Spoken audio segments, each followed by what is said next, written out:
días o tardes. En este video les vamos a hablar sobre la ruptura sino-soviética, teniendo como eje central la pregunta ¿por qué las dos potencias comunistas, China y la URSS, terminaron enemistadas? Esperamos que esta pregunta tenga respuesta para el final de este video.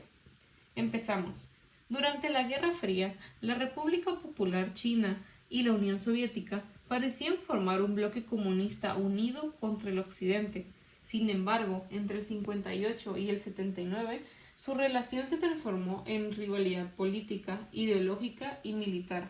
A este periodo se le llamó la ruptura sino-soviética, el cual dividió el movimiento comunista a nivel mundial, desequilibrando las cosas. Tras la victoria comunista de Mao Zedong en 1949, China y la Unión Soviética firmaron el Tratado de Amistad, Alianza y Asistencia Mutua en 1950, haciendo que Moscú proporcionara préstamos, tecnología y asesores para la industrialización china. Sin embargo, la relación nunca fue realmente completamente igualitaria. Por esto, Mao consideraba que la URSS trataba a China como un socio de menor importancia.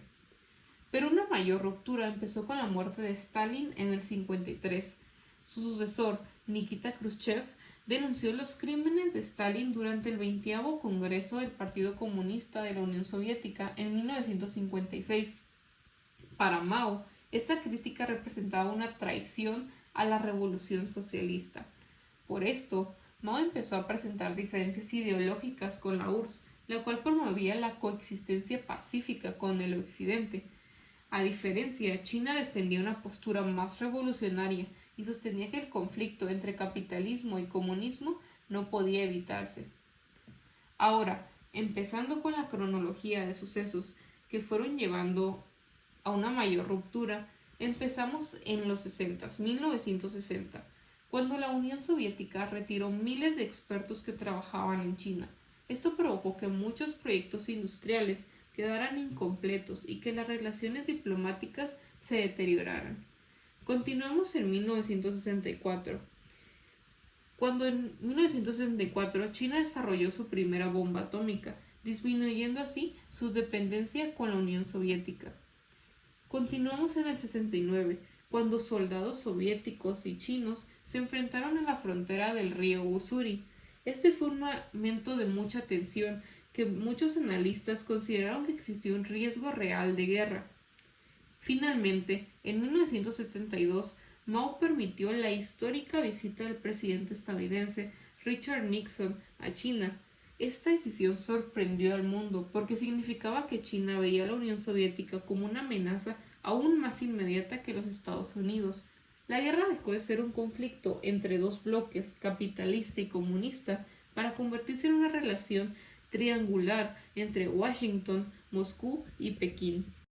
A continuación mencionaremos la recopilación de las consecuencias políticas militares internacionales del conflicto entre potencias comunistas.